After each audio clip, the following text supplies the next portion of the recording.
Ladies and gentlemen, good morning, good afternoon, good evening. I'm your host, Data T, and this is my channel, The Good Guys.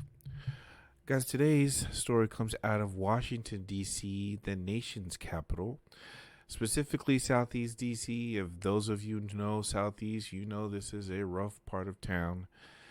And the title reads, Man arrested for fatal shooting near D.C. gas station claims self-defense. Guys, before we get into the story, if you guys wouldn't mind, leave a like, leave a comment, subscribe, and hit me up on Twitter, and let's get into this story. Just in about the deadly road rage shooting that happened last night in D.C. A man was killed during an argument over a car crash.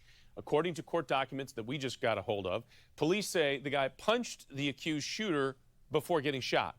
Now, this comes as D.C. Council is discussing ways to try and tackle gun violence. 7 News D.C. Bureau Chief Sam Ford is live in Northwest with what district leaders are saying tonight. Sam? Jonathan, the good news is that gun violence is down slightly from where it was a year ago. The truth is it is still way too high, and the council today held a roundtable on reducing gun violence.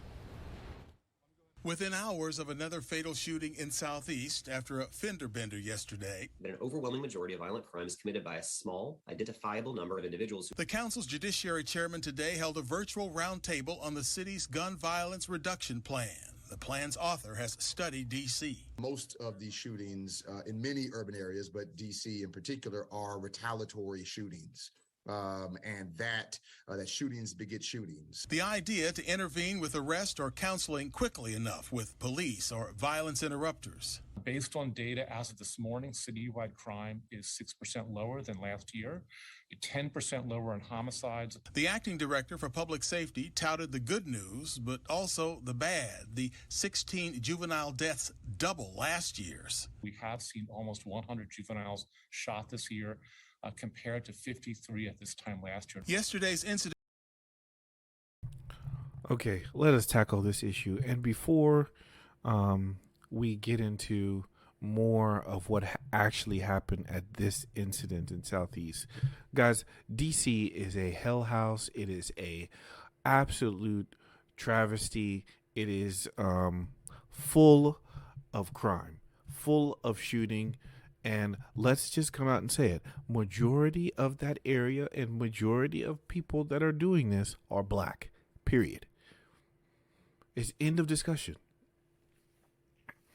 And my problem is when they talk about ways to combat this, ways to get this gun violence down,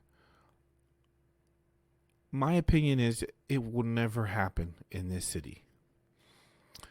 Because one, the laws are too strict on the average citizen of purchasing a firearm. That's one. Two, police seem to be in DC non-existent. Okay. Three, there is no opportunity there. Okay. There really isn't. And for the culture there is, hood. There is no, I don't see any kind of groups there that try to bring up and uplift a different life. You will get clowned. You will get beat up for trying to act different in DC. You step in that neighborhood and they know you're not there. It's on. For me, this entire area is just a no-go area. Don't even step into DC, to be honest. And, this place will always be a hellhole. It will always be there. This is the same with parts of Maryland, especially Baltimore. You look at Chicago, okay? It's the same thing. Southside Chicago, all of this is the same. Culture, lack of police, the strict gun laws,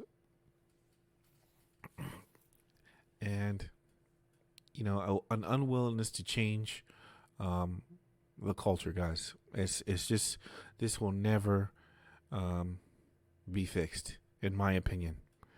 Let's see what the actual story is. You guys can debate that all you want. I don't care. It will never change.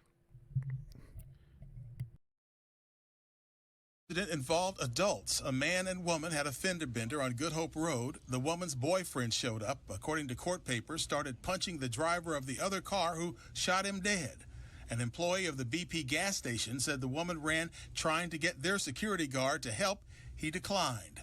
The shooter stayed on the scene, arrested by police, in court today. And we've learned that the person, the shooter, the defendant, was identified as Anthony C. Williams. He was released by the court this afternoon with an ankle monitor, due back in court next month. At this point, he was charged only with carrying a pistol without a license, although the case is going to. So, before we finish this up, look at what happened here, okay? He was carrying a firearm, and because it is notoriously difficult to get a license in DC, he was carrying illegal. Okay? A lot of people will be doing this. And because they're walking through an area that is basically no man's land. Okay? And he shows up, or they call the boyfriend, and the boyfriend starts to punch this guy in the face, punching him in the face. Guys, remember, between men, there's a possibility you can be killed by a punch. Men have that power to kill another person with their hands.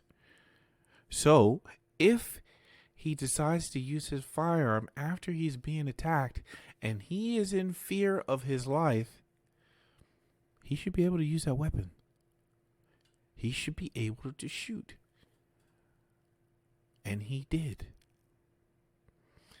Now, him being released with an ankle monitor, and they'll go after this guy. They're gonna go after him. They don't want the story being told that this was self-defense. Look at the way that it's even framed. They don't even want to say it. It is self-defense, guys. This guy didn't show up. And check this out. They went and grabbed the security guard, and he said, "No, I'm not going over there." And I don't blame him. You should look at the security guards in DC. If you're ever there, I remember going to a Chipotle. I remember going to a Starbucks. I remember going to a Subway. And it's all behind bulletproof glass. It's just a different area when you go there. And so, him not wanting to intervene, it makes complete sense to me. You're getting paid. I don't know how much you get paid in DC as being a security guard, much less being an armed one. You're not going to step in. No way. Not in that town. Let's finish this up. The grand jury. The person shot, the deceased man, is identified as Brooklyn Michael Lynn, 34, of Southeast.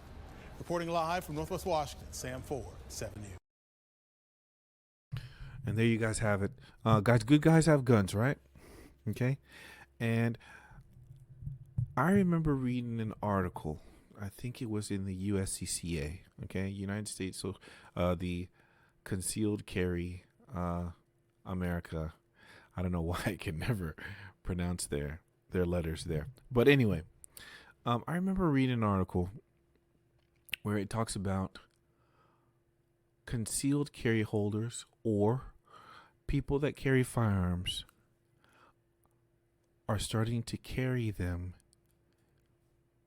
regardless of the signs. Now, if we remember the Amazon case, remember that sign, it said there, no firearms.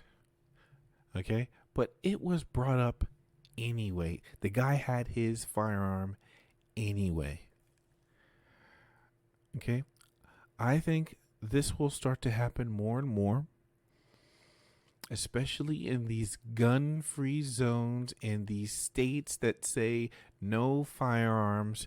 And because of all the legislation that is coming up, people are going to start to realize, hey, it's either I stay safe or I catch a charge. I'm not saying that's what I'm going to do, but that's what it looks like. But anyway, I rambled a little bit here. No problem. You guys can tell me where I'm going wrong. In any case, remember, like I said before, good guys carry guns. Good guys carry guns. And if good men do nothing, there will be no good guys.